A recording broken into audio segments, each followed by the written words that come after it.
ne sont qu'un décès de plus dans ce deuil. Voici un sombre ministre des Affaires étrangères qui démissionne sans que l'on sache pourquoi. Étrange, non, s'il s'agit d'Amin Souef.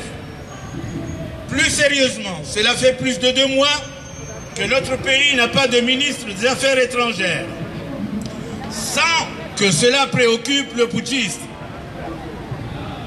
Et c'est une imprudence volontaire, de l'incompétence suicidaire ou tout simplement l'impossibilité de trouver un remplaçant.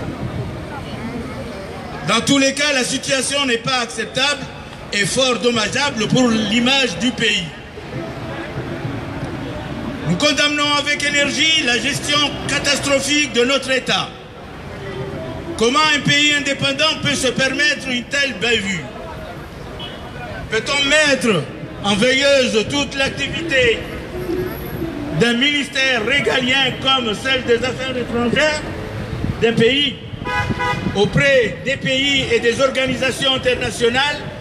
Les Comores sont devenus invisibles comme Fantomas. Azalu est devenu fou. Pour le sauvegarde de notre pays, le respect de nos relations et des accords avec les autres pays, nous exigeons le départ immédiat de ce dictateur fou et dangereux et de sa clique de corrompus. Chers compatriotes, comme je l'ai exposé dans mes premiers propos, le système d'Azali atteint ses limites et a touché le fond. Aujourd'hui, il est atteint de 3 incapacités. Incapacité d'incarner une politique, incapacité de gouverner et même une incapacité de démissionner. Ce petit arrogant dictateur est perdu dans son appétit de pouvoir gargantuesque et son comportement mégalomaniaque. Cet homme est dangereux et conduit notre pays droit au mur. Chers compatriotes, soyons lucides.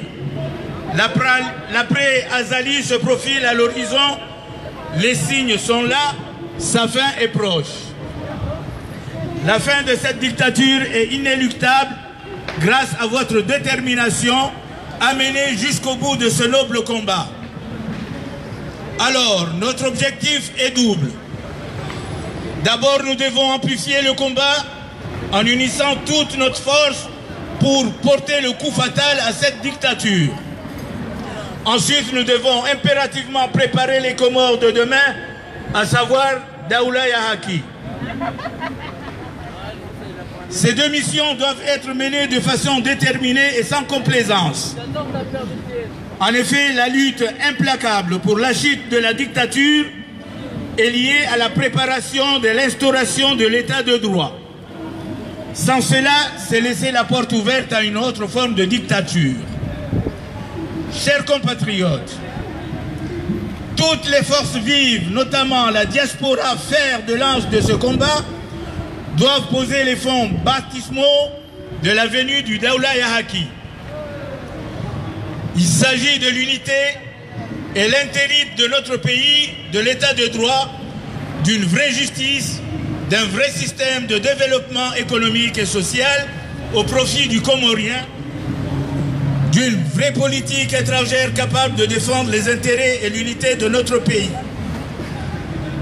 Chers compatriotes, je conclus mon propos par vous dire qu'après 45 ans d'indépendance et au regard de bouleversements au Mali, en Côte d'Ivoire et à Biélorussie, l'heure est venue pour nous aussi tourner la page des coups d'État et des dictatures pour bâtir encore Daoula Yahaki. La France me dit de vous dire que bientôt c'est pour les Comores. Je vous remercie. Vive le Mali.